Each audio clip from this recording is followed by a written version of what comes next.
with you this morning on this fine Wednesday, and I wanted to talk to you about some things that are kind of important because all of us, we in the world, we face decisions, and in those decisions, sometimes we have to decide whether or not we're going to have the courage to do the right thing. And sometimes when we are faced with the decision of whether or not to do the right thing, instead of being courageous, we allow our insecurities to dictate our decisions. We allow our insecurities to tell us what's good and what's bad. We let our insecurities push us in directions instead of our courage. I have had so many times in my life when I've been afraid to do the right thing because of my insecurity. You might not recognize this about me, but sometimes just walking into a church, our church, if you go to CEFC and there's hundreds of people in there, the thought of getting up on the stage and opening my mouth can sometimes be terrifying. And I actually have to stop for a minute and talk to God and ask him to give me the courage to do what I'm about to do when it means to go onto the stage or oh man, this is even worse sometimes. Just talking to a group of teenagers, that can be terrifying because my insecurities go through the roof when it comes to that. Simply because of the fact that I'm so old at this point in time talking to teenagers. But I gotta tell you, like, every time I'm faced with a situation like that, I have to wrestle it to the ground and decide whether or not I'm gonna let courage decide or I'm gonna let my insecurity decide for me. But the beautiful thing about courage is that God actually shows up in Scripture so many times to talk to people about why they should be courageous. And there's none more eloquent than this story where there was this guy by the name of Moses who was leading the Israelite people. He was in charge of millions of people early in the times of the Bible. And when he died, God had communicated with Moses on a regular basis, and everybody looked to Moses to lead them for what God wanted them to do. But when he died, this other guy came up behind him by the name of Joshua. And Joshua had to have been, I would imagine, quaking in his boots. Because now everybody was looking to him to lead them.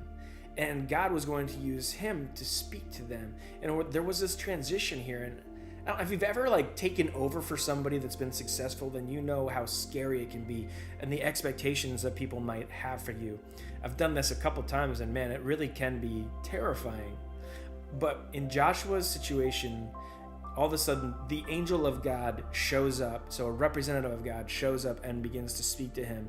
And listen to what he says to him. He said, "As I was with Moses, so I will be with you. I will never leave you nor forsake you.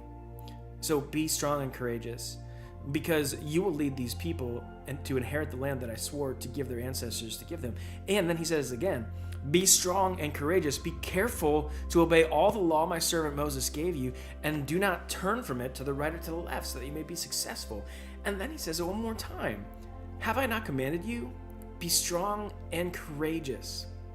Now, I don't know if Joshua was terrified. It certainly would have been a terrifying situation, but here's what I do know. The angel of the Lord shows up and says to him 3 times, "Be strong and courageous. Don't be terrified. Don't be afraid. I'll be with you." And in the Old Testament of Scripture, at least in Hebrew writings, we recognize something. When something is said 3 times, it's meant for a very strong emphasis. The delivery is meant to really reinforce it as much as possible in this situation. So he's literally saying, "Be strong, be strong, be strong. Be courageous, be courageous, be courageous." And God is saying the reason why, the fuel in your tank is not just because I want you to muster up the strength to be courageous.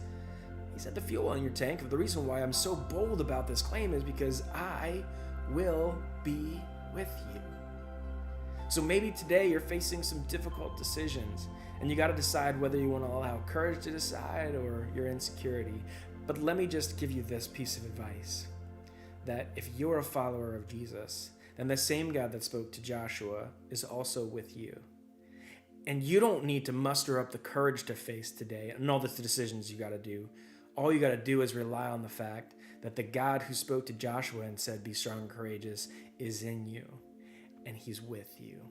And he's our source. He's our source of courage and strength to face anything that we have to face. I've had to depend on that well many, many times in my life, and I would encourage you guys to depend on that well today as well.